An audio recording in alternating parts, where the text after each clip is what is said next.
This is the Nobel Podcast, where we talk about how to optimize your technology, life, and mind.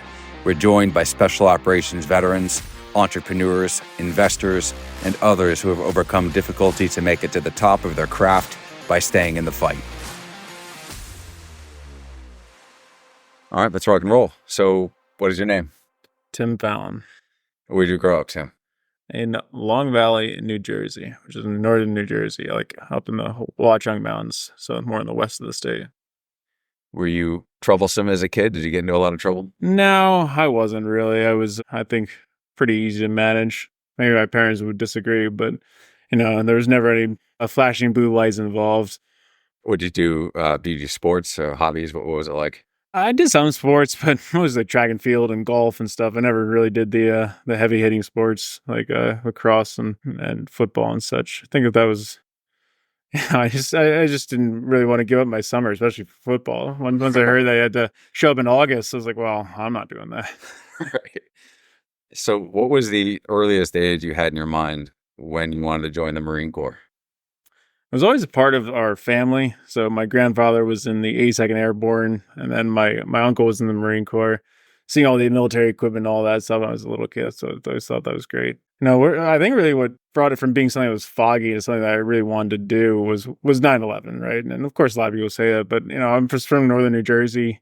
And I was in ninth grade when 9/11 happened, and the teachers came into the room and said a plane struck one of the Twin Towers, and no one really knew what that meant. I was like, well, who cares if a Cessna hit a big building? I guess that's weird, right? But then we got news that the second time the plane had hit, and then obviously it was a terrorist attack at that point. And I remember going to the school library, and they had up on the screens the CNN reporting. And both buildings were smoking at that point, and I was in the room for 3 minutes or so. And that's when the second tower actually fell. And there was just a groan went up from the crowd that was just watching. I've never forgotten that. And that always that drove me onward, I really think. It was always in the back of my head. And of course, I went on with high school, of course, and I went to college, and I didn't do ROTC or anything, but it was always there in the back of my head, that groan and my history. And then eventually I just knew that's what I wanted to do. So your grandfather and uncle, was your grandfather World War II era, Korea era? No, he was Korea era, and that was something he always regretted. He was in the 82nd, right? So they sat on the East Coast to keep the Russians still, right? While everyone else went off and fought in Korea. He was always angry at that for his whole life, that he had never seen combat, never got to be deployed. Right. What about your uncle, Marine Corps? Is he Vietnam? No, he was the 80s, so he was Panama. That was his big show, and then he was also in Gulf War in the North. He was an infantry guy.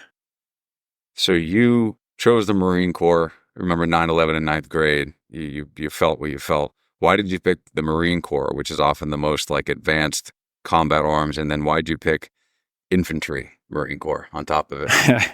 So my older brother was actually and still is in the Marine Corps, and he was an infantry guy, so I couldn't be outdone, right? So, so I definitely had to do Marines, and I definitely had to do infantry, but it was my uncle was in the Marines, so I wanted to join for that reason, and it was starting to become a family tradition. And in the infantry, I never joined the military with the intention of making a career. It was always I wanted to go and do what I need to do for my country, be part of retribution to a certain extent.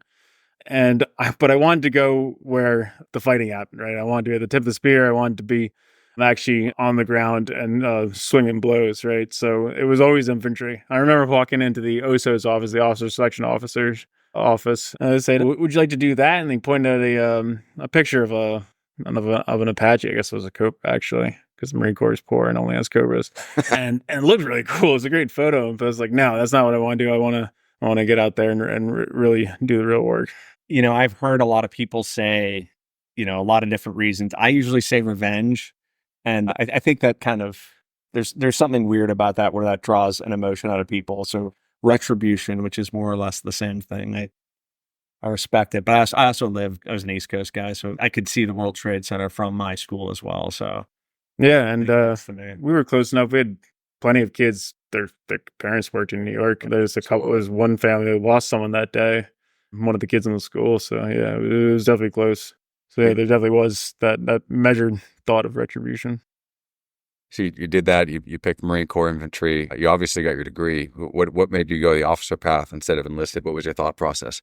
Like I said, I went through high school, I went through college, and I didn't do RTC. But when I got to the end, I realized I really wanted to make sure I joined the military and got into the fight. But part of it was also, well, shit, I don't want to sit behind a desk. I want to go and do something interesting. My whole family had been officers before, and I just finished college, right? So I thought, well, I'll get paid a little bit more, and also, I'll be able to lead a platoon and all this other stuff. So, maybe in retrospect, if I could, if I hindsight 2020 and all that stuff, maybe I would have enjoyed being enlisted more, because I did enjoy the actually getting into a fight and actually learning a specific skill. But at the same time, I really did enjoy the leadership challenge of being a 22-year-old in charge of 80 people and millions of dollars worth of gear in a life and death mission. You didn't do ROTC. You didn't do the academy. You did, I guess, OCS. Was that just like a sledgehammer welcome to the Marine Corps? It was. So it was a 10-week program. So I graduated college, and then within weeks I was in Quantico. And actually, I graduated in December. So I graduated a semester ahead of the rest of my class. So while everyone else in my class had their last semester of college, and they were drinking their faces off, I was freezing to death in Quantico. It was not what I expected. My family, it was all military. So, and I'd read books, I'd seen movies and stuff, but it was not what I was expecting. It was definitely more intense, but I can't say that I enjoyed it. I was glad when it was over. I guess you got into the infantry. Did you deploy soon after, or was there like a workup period involved? It was very, very rapid for me. So I did OCS, then went to TBS, the basic school in Quantico, and that was 6 months. Then did IOC, the infantry officers course in Quantico. That was 3 months. So that took about a year. And then deployed to my unit. They were just coming back from a small deployment in the Caribbean, which, was tough. Sounds terrible. Yeah. They had to do a lot of, island work. But anyway, so we went right into the training for Afghanistan. And so I showed up in January, and by July, we were in Afghanistan. It was very, very quick. My entire Marine Corps experience. This was a deployment you were wounded on, right? Yeah. 2 deployments. Yeah, I just had I just had the one deployment, actually. So basically, you were in Afghanistan, and then I'm going to read what I got from online. Correct me where I was wrong, but basically, Tim Fallon was commanding a rifle platoon of 60 Marines and 20 Afghan soldiers in Helmand Province, sweeping for mines in November 2010. And you want to pick it up from there? Yeah, so we were in Marja on the northwest side of the city. There's a little place called Kari Sidi, and Fox Company. That's who I was with. 29 Fox Company. We had that whole basically north side of the city, and I had the northwest side. And it was basically 16 square kilometers, and it was just mine, right? And so each platoon had a bunch of land, but it was just mine. I had a little patrol base, and we were pretty far away from the company HQ. We were pretty far away from the battalion HQ. So I was living the second lieutenant's dream, right? I was handed a piece of land. I was handed lots of weapons and told to go do something. It was a pretty bad neighborhood, right? So we were doing the clear hold build stuff, obviously. And we were very much stuck in clear. And we had a decent sized enemy unit that was fighting us every day. Do you know what they were? The Al Qaeda, Taliban? They were Taliban or Taliban associates of some sort. And really it was just going out every day and waiting to get ambushed, because that's how we started the fight every single day, because we had too much gear on, like all Americans. So it was just waiting for them to ambush us, and then the fight would begin. This was day after day after day. And then that was every day. And then every night was, we owned the territory, right? And they would put in their IEDs at night. But other than that, they wouldn't touch us, because they couldn't survive an at-night fight with us. So in this particular case, so about 4 months in, we had really good intel from a local that they had put some IEDs really, really close to our patrol base, which, was unacceptable. And I had just gotten back from the company HQ. I had gone up there to do some admin stuff, because even in combat, the admin never stops. So I just gotten back and had gotten the intel. So we went out, pushed out a small patrol, and the Afghan lieutenant, Ahmad Ad-Din was his name. He was a good dude, really, really, really strong guy, mentally and physically. He went out with me, and we were in this tree line, and he set the device off. I was standing right next to him, and it blew him really badly. Lost 3 limbs laying on the deck, and then I was just blasted as well, and I had lost my sight, and I was just fell into the ditch behind me. So from what I remember in the article, it said you were still able to radio in after you'd already been basically exploded. Yeah, so How is that even possible? Well, I turned to my green gear and started to put in the because, you know where the button is. You don't need to look at the damn thing, right? So I turned to my green gear, went to report it, but the green gear was shattered, and that was dead. The green gear being one of my radios. So I had black gear, which is the more local radio, usually not encrypted, and I was able to use that to relay my medevac report to my patrol base and get the helos moving on us. So you and the Afghan counterpart lieutenant got blown up, and then you called in your own missed report over the radio. Yes.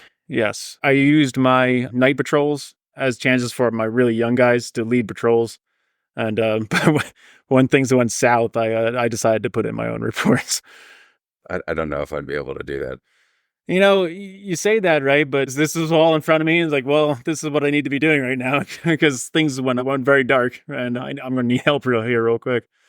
Did your memory go from that moment in the ditch to Walter Reed, or do you remember quite a bit in between? I remember some in between. So what happened was the bomb went off, right? The ID goes off, but it was like the lights went out. It was just like, it wasn't gradual, it wasn't bloody. It was just like someone turned off the lights in the world. And then I heard felt a heat wave, and then I heard a blast, right? Like, at least in my memory, who knows that's true, right? But in my memory, there was 3 distinct things happened. Then I found myself on the ground and put in the misreport, right?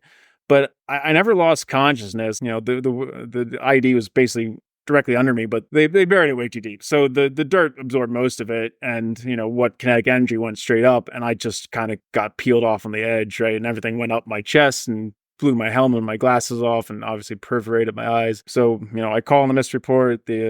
We get the LZ established. So a bird comes in, and I got thrown onto the Black Hawk, and then I went over to a Leatherneck. And actually, it was the British medical folks who were there who got me off of the helo. And I was wide awake. I had never lost consciousness, but they got me into a room, I guess, and they said, "Hey, you're gonna feel a prick, and then we'll be talking a little bit later." And I remember saying, "Okay," and then I woke up days later. And it was because my eyes were in such bad shape, and at that time, it just happened to be there wasn't good enough ophthalmology support in theater or even in Germany at that time because of how poorly my eyes were doing. So they decided to put me into a medically induced coma and just get me straight back to Reed before they did anything. So when I read this part, I was kind of blown away. It said that when you woke up in Walter Reed, they gave you a whiteboard and you scribbled on it, "My Marines?" ? Yeah. That's like something from a movie that gave me the goosebumps when I read it. I don't remember too much of those days. I was still pretty high on whatever they used to get you into a medically induced coma. And because of that, I had a tracheotomy, so I couldn't talk either. So, they gave me a whiteboard to communicate because the trach was still in. I was just furious at myself, furious at the whole situation because I was gone. I was gone from the unit that I loved, the work that I had been doing that I was really enjoying. But I remember that was the first thing I was thinking about was how was Ahmad, how are the rest of the Marines? And then, like I said, it was a tough neighborhood. So I was worried that, things had happened while I was asleep. And I wanted to know. I want to keep quoting you because it's too good. The quote you had was basically, "I was literally the first blind person I ever met." And you tell yourself, you're not the only one who is in a situation in war where they got blown up and hurt. Millions of people have done it in the course of history, and unfortunately, millions more will do it again. So you just get over it and get through it. It's a little bit of, what choice do I have? You can sit in your house and watch TV or listen to audiobooks, or you can go out and get a job and keep doing the things you used to do in a modified fashion. So that is like, I love the ancient Stoics. If like Epictetus or Seneca were here, that's what they would say. So tell me about that kind of inner dialogue. Was there a moment where you doubted that, or was it just straight up, bring it on, I'm going to crush this? There were many moments of doubt, right? But I was always hitting myself with that, like over and over again. So this isn't unique what happened to you. This has happened to tons of other people, so you can survive it, right? I really was the first blind person I'd ever met, right? Before that, maybe I knew Homer, right? Ray Charles. I knew of them, good right? company. So I literally knew no one. And so I had no idea how things worked. I knew about Braille, I didn't know how to work, knew about guide dogs, didn't know anything else. Knew the blind people had white canes, but didn't know anything else. So it was a tremendous amount of learning. In many ways, it was good, right? Because that helped me survive it by focusing on the tactical every day. Like I got to learn, I got to figure out how to get out of this room. I got to figure out how to not walk into the women's room. I need to figure out, I keep hitting my head because I'm not good at using a white cane. I really need to get a freaking dog, right? That really did help me over the years, was always reminding myself that I wasn't unique. This wasn't something brand new and that was incapable of being done and overcome, right? Other people have done this, so I can do this too. In a crazy way, it's almost like joining like an ancient human club. 'Cause wounded warriors have been their own separate unit in society for as long as we've had societies. It's an interesting experience, and it's interesting that you're related with those people automatically. Yeah, there's been a lot of them, right? And everyone, you can read about this in some of a lot of wounded Roman soldiers when they retire back to Iberia, positions that they held in their society, right? This has been happening for a long time, so I didn't have to invent the book, right? And that was good. So I want to talk about your relationship with your dog. So like a lot of people have dogs. I love my dog, my best friend in the world. I'd assume you have a different relationship with your dog because like whereas most people have dogs for the emotional connection, you have your dog for emotional, but also that's your guide, like in more ways than one. Can you talk about the relationship, what that's like? Yeah, it's it's very, very interesting in that it was not something I'd ever expected to do, right? It wasn't what I expected at all. I kind of expected that the dog would show up and it would show me where to go, right? And that was it. It turned out it's more like being married to the dog, right? Like it's constant negotiation, and usually I'm not in charge. And my current dog is my third dog. Her name's Beezy. My first one was Orson. My second one was Jupiter. And each one is very, very different. So every time you have a new dog, it's really starting over because they're an individual, right? They have their own personality and way of like viewing the world and dealing with things. So it's a good way of looking at it. Like remember when you come back from deployments and when you were just back, you'd be out in town without your M4 attached to you, right? Like, you just kind of felt naked. You didn't feel scared, right? Because you knew you were back in the States, right? But you still felt naked, right? Because that happens to me a lot with the dog, because the dog has become a tool. As much as the dog is a friend, the dog is a tool. And if I'm out without the dog, I really feel like I'm naked. Like my left hand, which is the dog hand I handle the dog with, I really need something to do. But at the same time, like you really get to know the dog, right? Because it's literally with you for 24/7 for years, and I know what the dog's thinking. The dog knows what I'm thinking, and once you guys are really, what is that like when you say the dog knows what you're thinking? Generally, the dog knows what direction you want to go, knows to clear the street for you before you walk. Like, how does that communication work? Well, it's funny. So the dogs, this is all a game, right? They don't really know that they're leading a blind guy around because otherwise they might quit, right? But they and some dogs do figure it out and they do quit on you. I've heard about other people funny stories like that, but the dog is all a game, right? So you have to keep them interested in it and you need to keep them working on it. But I'm blind as a bat, right? I can't see a damn thing, but I really do need to have a pretty good understanding of what's happening around me and where we are to give the dog direction and guidance, right? And he makes sure that we don't run into anything on the way. Like a good analogy is that it's like a pilot navigator relationship, right? Except that the dog does the piloting, right? But it has no idea where we're going or why we're going there. And all the dogs are really thinking about is food and squirrels and things like that. So you have to keep the dog on task, but you also be able to direct it to where to go. And it really requires a lot of concentration from both parties to get there successfully. But after a while, it just becomes second nature. So I have a couple of things. Knowing you for a long time, our building, the first time that we sat down, which was a few years ago, because we had talked, because you had transitioned out and you were doing something else and we wanted to work together. And our building is 650,000 square feet. People get lost here. And I think that you took an Uber here. You didn't have somebody walk you to where you were going. And somehow you found yourself at our door, which is confusing that people who can see can't find our door. And I asked you a question about this. And like, how do you go about your life into places that you've never been before? How do you do that? How do you go to a city you've never been to before? You just came back from London and pretty much the whole team was saying we had to kind of keep up with Tim. And your answer, the first time I asked you, you used a Marine thing. I patrol the contact. And you're like, what is my other option? Sit on my ass all day? Yeah. And you don't do either one of those. So what's that like? How has that changed you from before to after? Because I don't see anything that's lazy and everything is kind of an adventure that you have to do. How do you face the patrol the contact and how do you keep the motor running? Everything's a movement to contact, right? You have no idea what the hell you're about to run into. You just have to, be able to roll with the punches, be really flexible. And after a certain amount of time, you just get used to it, right? Like you guys are SEALs. You spend plenty of time in the dark, right? And you just get used to these things, and something extraordinary, something as an out of the ordinary, just becomes the norm, right? And then you can just deal with it. What was that transition like early on? How did you evolve to that? I've always been a very independent person, and I just hate being blind. It's pretty awful. I do.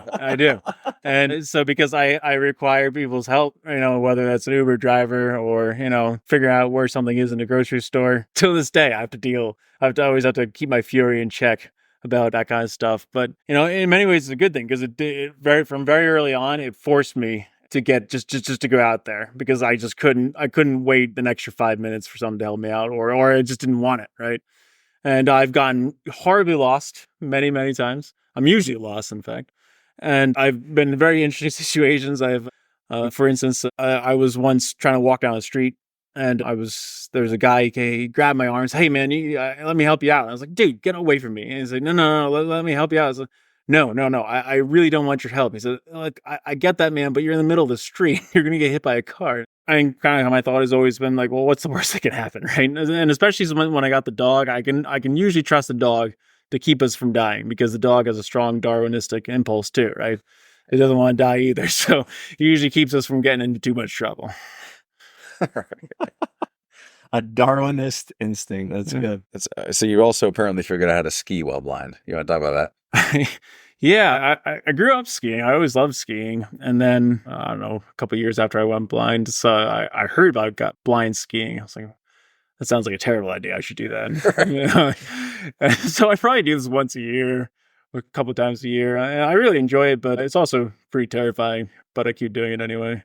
But one of the things about it is that once you start going down the mountain, you're obviously on skis going over snow, and you can move very, very fast. I actually will put it this way. I usually have no concept of how fast I'm going when I'm going down the hill. I have no concept. All I have is this feeling of smooth movement, which I really enjoy, not being attached to a dog or a person or a vehicle and being able to move independently. But, that is the scary part is that I usually have no concept of how fast I'm going. And as a result, I don't know how far I've gone and when to turn to stay on the slope. So I've flown off slopes many, many times into the woods and all that stuff. But it's a lot of fun. It's a lot of fun. It's nice to be moving fast. And yeah, it's always a good excuse to get out. So let's wrap up the military, I guess. Best and worst aspects of the military. I wonder, do you think that was the worst aspect of the military? Do you actually have a different answer than that?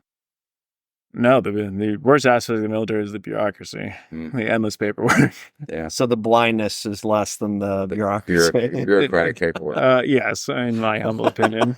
But you guys have been there. Being in the military is an incredible opportunity. The missions that you're doing, the stuff that you're learning, but especially as an officer, you just have this inbox and just never ever empty. And there's always more paperwork to be done. You got a family history, military, 82nd Airborne, Marine Corps, Korea, Panama, yourself, Afghanistan. What would you say to someone interested in joining the military? I would say you can do much better. And especially you can make a couple years of it. You can do a whole career, name a job. You can do it in the military. And that gives you that network and that experience and that pride after and during your time in the military.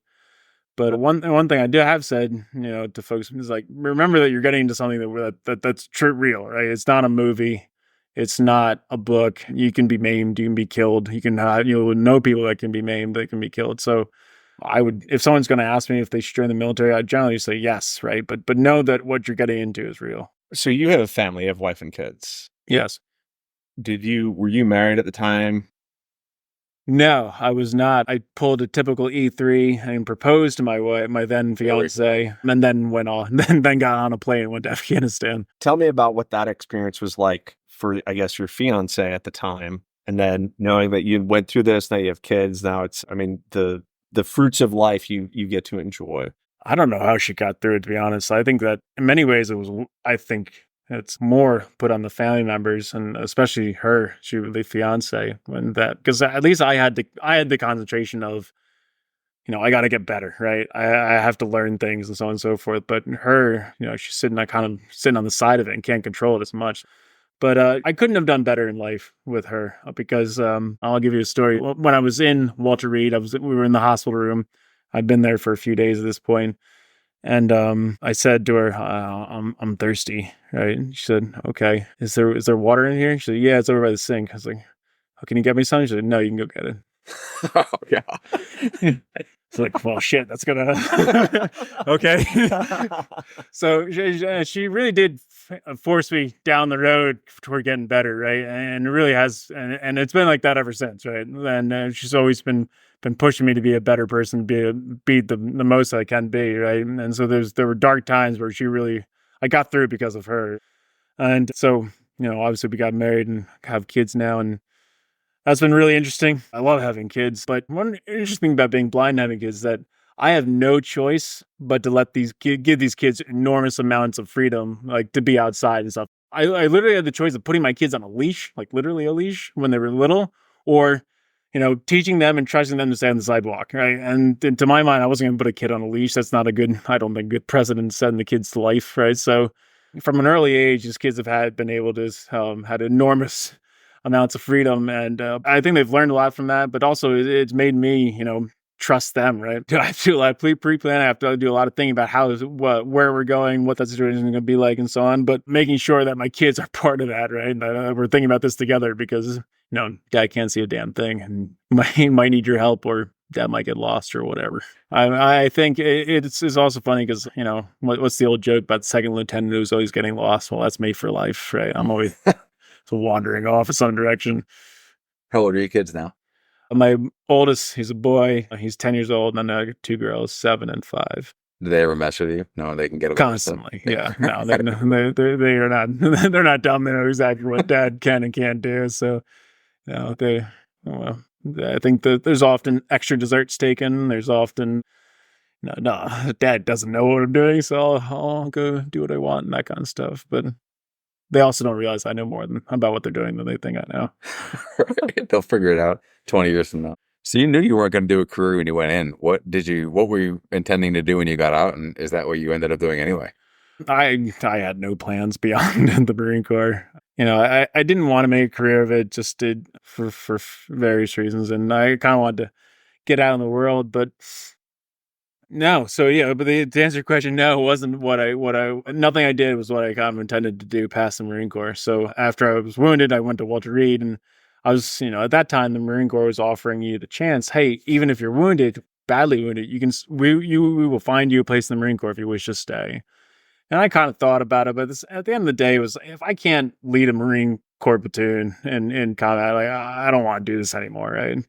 So I got out and had no idea what I wanted to do, and they treat you very well as a new wounded warrior, trying to help you out and just give you options, give you help. So one guy offered me, hey, would you like a top secret clearance? I was like, well, that sounds cool, right? So I got clearance, and I went over and had a short internship with NIM East Asia, so National Intelligence Manager for East Asia, over at DNI, National Intelligence, right, Director of National Intelligence. And then I was able to go from there. I was able to jump over to DIA, and I was doing economics and fiscal kind of work for DIA for 9 years, and did that in DC, and did that in England. And then I ended up jumping ship. I kind of got a little burnt out on the government side of the house, just kind of wanted to see the rest of the world. So went over to Deloitte for a year, and then a spot opened here at ZeroEyes. I've been here ever since.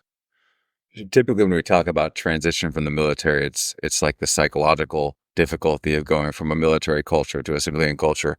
And you had obviously even more going on with the physical. Did you have a difficult transition as well, adapting to like the DIA and then to Deloitte, which is as opposite military as it gets? Yes and no, right? And that, like I said, the military and the Marine Corps in particular treats the wounded really, really well, and bends over backwards on them. So I had so much help during the transition for finding out what I wanted to do next, and getting help and resources and direction, so on and so forth. But for years, I didn't transition well on the, I don't know, do you want to call it psychological side of the house? Just because my deployment ended so abruptly, right? Yeah. And literally 3 days later, I was in Walter Reed after getting hit. It took me years just kind of to get over that sudden ending, right? And that did really make the transition pretty difficult. But I was able to do good work and felt good with the work I was doing over at DIA. That was a good place to kind of do that. Did you have advice, let's say other people who are in the military, maybe thinking about transitioning out, or even people who just transitioned out? What advice would you give them as to finding meaningful work? You mentioned being of service. One thing after the military was that I always wanted to find work that meant something. That was really important to me, because that was what I really enjoyed about the military, was the leadership aspect and having work that, when you got up in the morning, you knew you were doing something. And especially when you're transitioning, maybe that would be my advice to folks, is at least for the first job or two, make sure that you're doing that kind of work, and it'll scratch that itch and make it easier to get out of bed in the morning. What about getting yourself ready to crush the day? Do you have a routine, a ritual? Are there like three or four or five things you do to get yourself amped up and crushing? Yeah, I get up, and the first thing I do, I just go down and PT, so work out. And what does that look like? What's your PT? So I mostly do rowing nowadays. So I have an erg in my basement, so I go downstairs and punish myself there for a while. All right. So what does your row workouts look like? Are you doing high intensity zone 5? Are you doing zone 2, or just what are you doing? I like to use it as time to zone out almost. I don't like to have any music on. I don't like to listen to anything, and I'll just I'll just sit and do it. So just your heart rate, you're at peace with yourself, kind of thing. Yeah, or wondering why the hell I'm doing this, or with yourself. but yeah, no, and that's part of my morning routine, is just to be able to get that done. But have some time that I'm not concentrating on anything, nothing to do with work, nothing to do with things I need to do around the house, just on something in the immediate now, which is to keep pulling on this. I like training. I like training hard, like zone 5, max heart rate in silence, because of the stuff that comes up in the mind. Typically for me, it's things that have to be worked through. And then when the thing that has to be worked through is met with a 95% max heart rate, it gets worked through in about a fraction of a second. It's like meditation for me. Is that what goes through your head, or like problems? Do problems arise inside of your head the higher your heart rate gets, and you kind of hammer them out this way? Is it almost therapeutic for you, or is something else going on? Now that I say that, I never really noticed the connection there, but yeah, maybe it is that. But I like to think about problems while I'm on the erg or something, because I just, for whatever reason, I feel I'm able to think more outside the box and really just come up with conclusions. The most important question: what is your 2K time? My 2K time is 6:52. Oh my God, that has to hurt.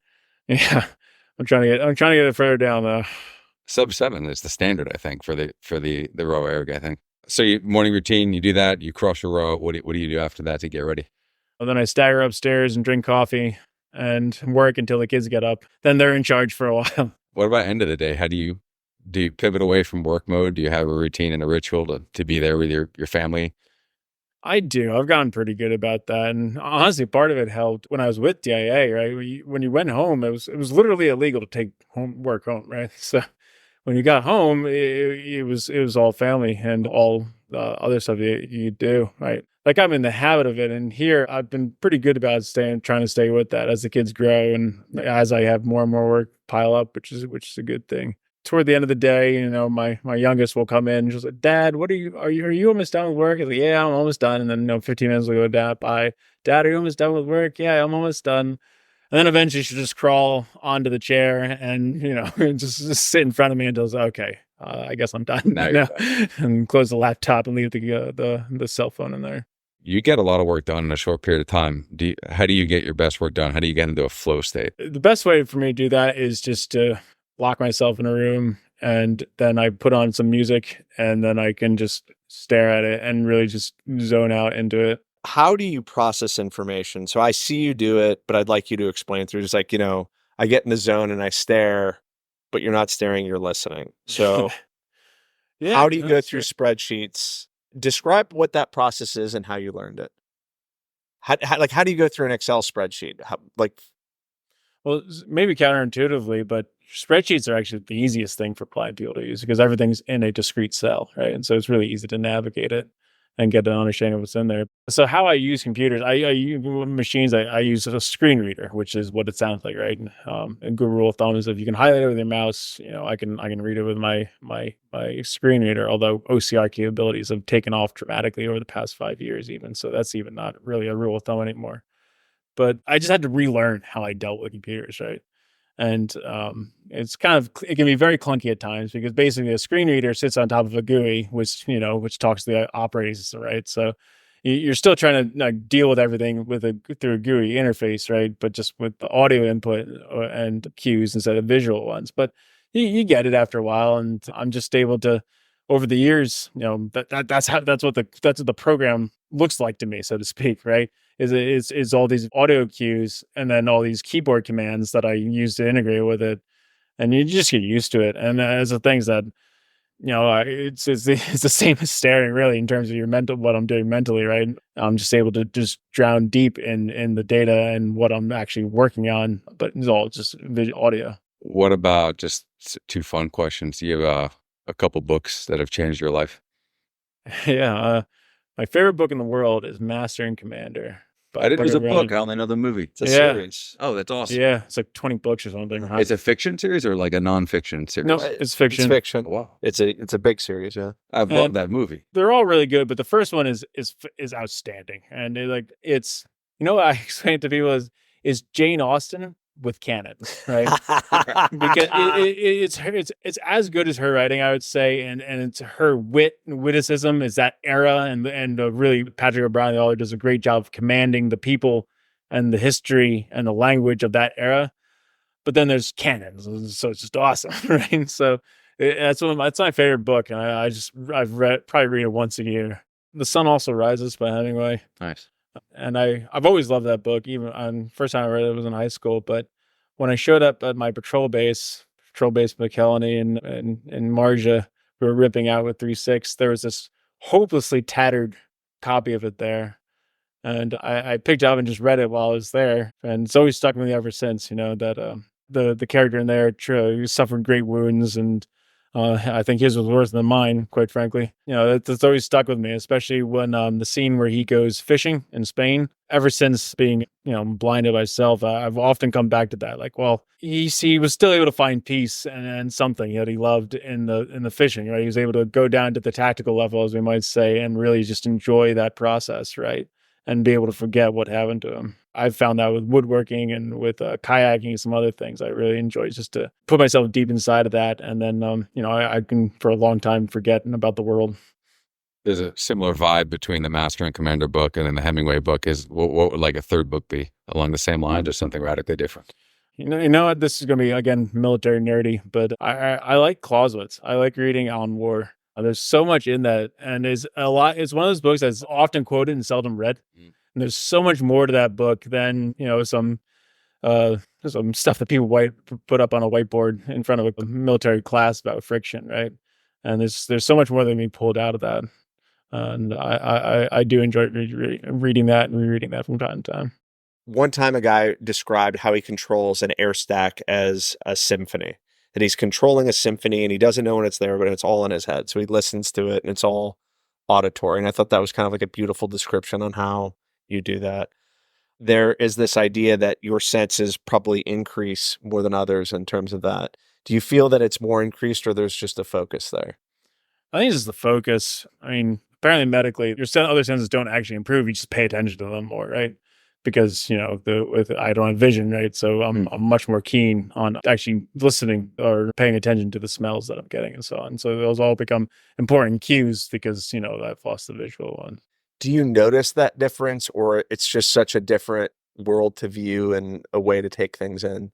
If I think about it, I notice it, right? But, at this point, it's been, 13 years. So I don't even notice it. I have to make myself think about it. But otherwise, it's just the day to day. So spatially, when you're in a room, are you thinking about how big this room is, where you are, or it's just one of those things that either comes to you or don't, and you're not that concerned with it? A little bit of both, in that I'm listening for echoes, like how much does the room echo, right? And then when you pass from a hallway into a large room, a lot of times you can feel that in your ears, right? So I'm trying to feel for pressure changes and that kind of thing, and changes in wind, or air moving in a room can tell you how big it is and all that kind of stuff. To a large degree, it usually doesn't matter how big or small the room is unless I'm looking for something in particular. So yeah, I'm cognizant of these guys as I go, but unless I'm trying to understand that environment for a particular reason, I kind of don't really pay attention to that. When you dream, do you see? I do, yeah.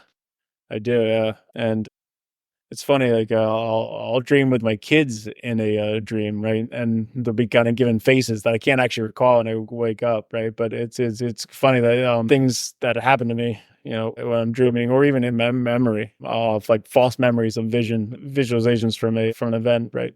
But it's all just made up. Does that bother you? Like when you wake up, like, is that unnerving or is it beautiful?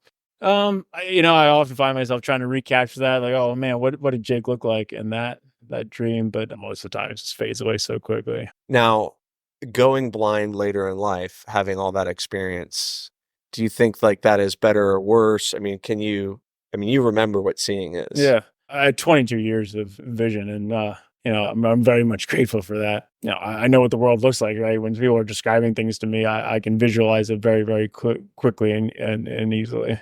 The other thing I just want to talk about and touch on is the transition and how maybe I perceive your transition from Deloitte to us, because we were talking for a while and we didn't necessarily have the ability to hire you right away. And we knew how extraordinary you were.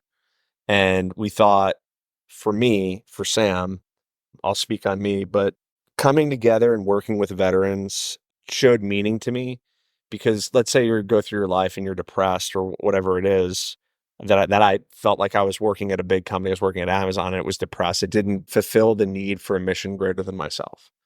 And I needed to do it with other people who were in the military. It turns out like that meant a lot to me, and how I treated the world and how I saw the world.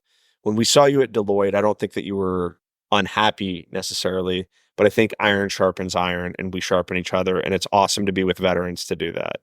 Is it better when people kind of poke at you rather than like, oh, don't say he's blind? Oh, yeah. Like what was that like there versus here, or be like, whatever it is, that the military maybe is crass in a way, but maybe sometimes that crassness is helpful. Oh, it definitely is. I didn't hate Deloitte. I didn't, but I certainly didn't love it. There was really good people there, but there was no mission, right? We were just checking boxes, right? And hitting wickets. Coming here, I really felt like I was coming home, and I didn't realize I had been away from home, until I was actually sitting down here. So holy shit, like these are real people again, and we got a real mission again. And it was good to be with people that were willing to poke at me, because I like that, like I'm the first one to tell blind jokes, right? How do you break up a fight between two blind guys and they're having a fist fight, right? How do you do that? How do you break it up? You yell, my money's on the guy with the knife, right? So, but this is part of how I cope with these things, right? Is I just love humor, right? To give you an example, I used to at Deloitte in some meetings, I would sometimes tell these kind of jokes, not one that bad, but I'd tell these kind of jokes. I'd make fun of myself, right? And so it made some people very uncomfortable, right? But it was good to be back here where people were willing to make fun of me for being blind, because that's good. It really is. It treated me like a human instead of like a victim, right? Which I really like. And it reminded me of one of my best friends from the military. When he found out that I was taking the subway to work in DC, he would text me these horrible things because he wanted to, he knew my cell phone would read it out loud. Right. He wanted me to get beat up. Right. No, he just thought that was funny, right? Well, I thought it was funny too, right? But again, I like being treated like a human especially by former military people, because they've been through this, right? And they know what it means, right? Instead of being treated like a victim. Have you ever really run into a situation where perhaps someone did not recognize you as being blind at something and maybe said something, like I said, you're walking through the middle of the street or something like that, where it was like one of those funny situations, like, what are you, blind? Like, yeah, I totally. And like, where you just like stuck the dagger into them real hard? I've been tempted to. I'm usually pretty polite about that stuff, but it actually happens to me quite a bit, right? So actually, that just happened to me the other day. I was at a store. I was like, oh, where's I was actually at a beer store. It's like, well, I'm looking for this particular beer. Where is it? So it's over there. Over here? And I'm pointing in some random direction, because I was just looking for better. So no, over there. I was like, oh, well, I can't see. I'm blind. You can't see. Oh my goodness, I'm sorry. But and he was perfectly fine or whatever. But that happens to me a lot, actually. And I guess I've been told it's I just move confidently, right? Which I don't know if that's because am I confident in my movements, or if I just don't really care about smashing my head anymore. But I just move quickly and confidently, and a lot of people just don't realize. We're honored that you're on our team. Happy to be here. I'm honored to have been here. Couldn't be more stoked. Appreciate it, Tim. Thanks, man. Yeah, good to go. That's it for this episode. If you want to check out more from the podcast, head to zeroeyes.com/nobel, where you can see show notes, read more about our guests, and suggest guests or topics of your own. Until next time, stay in the fight. Don't ring the bell.